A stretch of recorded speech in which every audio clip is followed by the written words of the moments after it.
Hello, ladies and gentlemen. I hope you're doing fine. I'm also okay. Today, I want us to answer a simple question. Is Raila Odinga really consulting his support base or simply buying time before he announces something that had already been decided on?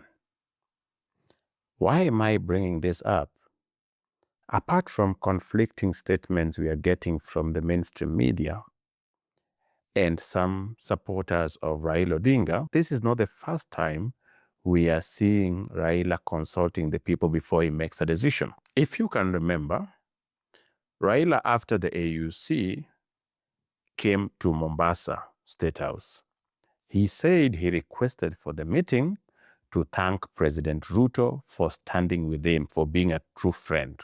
And I captured the entire speech by Raila verbatim. If you didn't watch it, please watch it here. On that same day, Raila Odinga said that he was going to give direction very soon. In the meantime, he was going to consult his support base before he made the decision.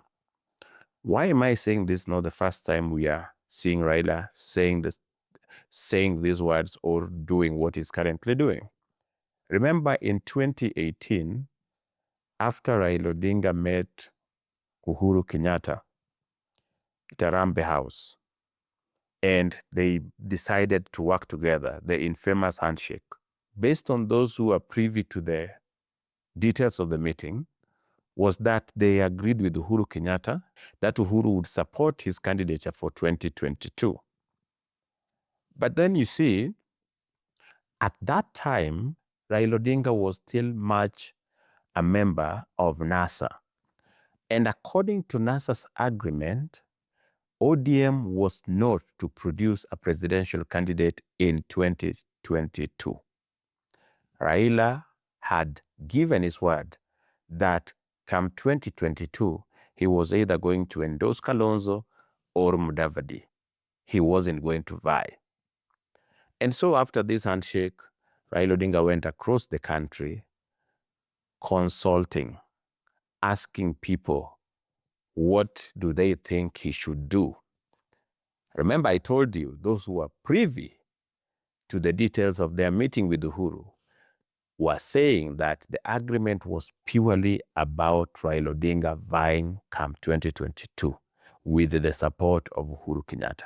Remember, Uhuru Kenyatta supporting Raila was betraying his own commitment to William Ruto, which was yangu kumi, ya Ruto kumi.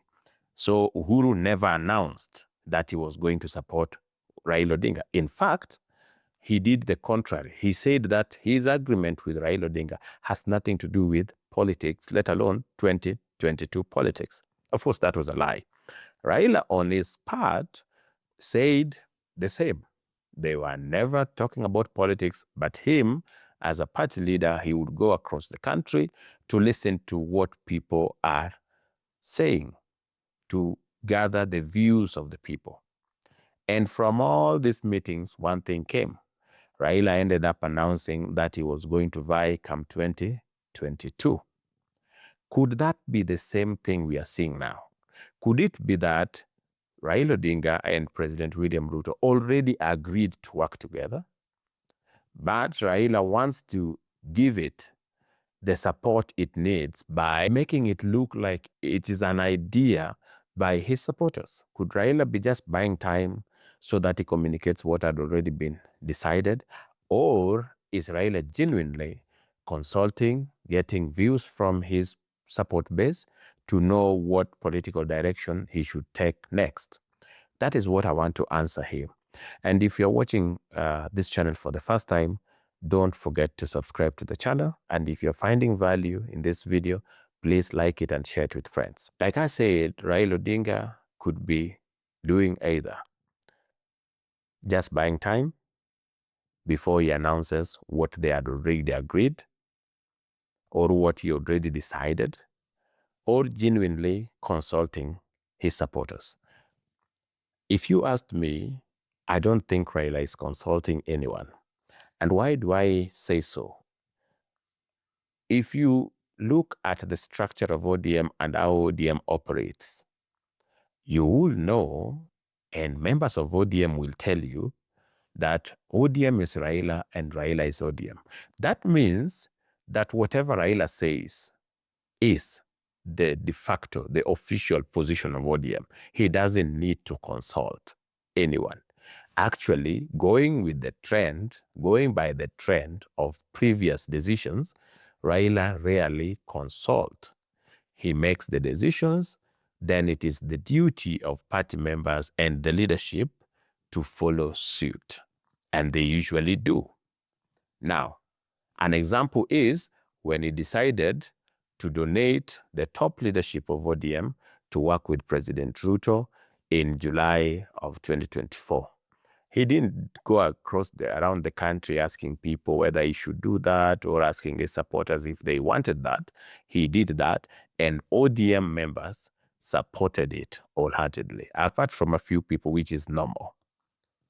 Ladies and gentlemen, I believe Raila Odinga is not consulting based on that past experience. Number two, I gave you an example that in the previous case, when he met Uhuru Kenyatta, those who were privy to their meeting said it was a done deal. They had agreed that Raila Odinga was going to vie. And so moving across the country, consulting was just buying time so that when he announced his decision to vie, it would look like it was something that the people pushed for. That is what I think is happening. Raila Odinga has either agreed to work with President Ruto and is now making it and is now moving across so that when he makes that announcement, it looks like it is something that has come from the people. Or Raila Odinga has decided that he's going to vie come 2027 and is moving across so that it looks like it is the people who forced him to vie when he was not interested. I'm deliberately skipping Raila Odinga deciding to work with the likes of Rigathi and Kalonzo because, like I told you in a video before, Raila has nothing to gain by partnering with the likes of Rigathi and Kalonzo unless they are backing him as a presidential candidate. And that is why I was saying there are just two things. Either he's going to work with Ruto or he's going to vie for president. Because endorsing the Kalonzo-Rigathi coalition does not favor him in any way. Why? Like I told you, if Kalonzo is vying for president and it depends on the support of the Kikuyus will demand a running mate. And if they demanded a running mate, Raila Odinga will not get anything. So he will have to depend on Rigathi's word or Kalonzo's word that after they win the election, he will be made something or be given some seats. But you see, Raila also has an experience with this kind of arrangement. In 2002, Kibaki had promised as a gentleman that when he takes over power, he will make Raila Odinga an executive prime minister. When the time came, they bluntly told him that those were promises that were made specifically to get elected, that they never intended to implement any of those promises. And it brought a lot of problems, and actually it made Raila feel so betrayed and abused, and he left Kibaki. So I don't think Raila is still going to repeat the mistake of trusting Rigathi and Kalonzo to make him something should they take over power.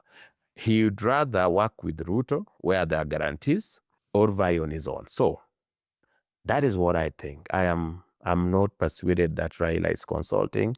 I believe he's buying time so that he can make either of these announcements. I'm working with William Ruto or I am vie. But most likely, I am working with William Ruto. Why am I saying most likely?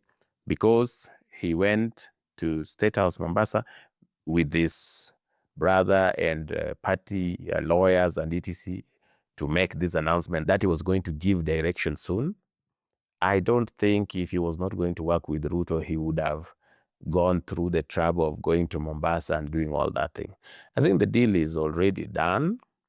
And Raila, being a smart politician, is just making sure that when he makes this announcement, it doesn't look like it is a selfish decision.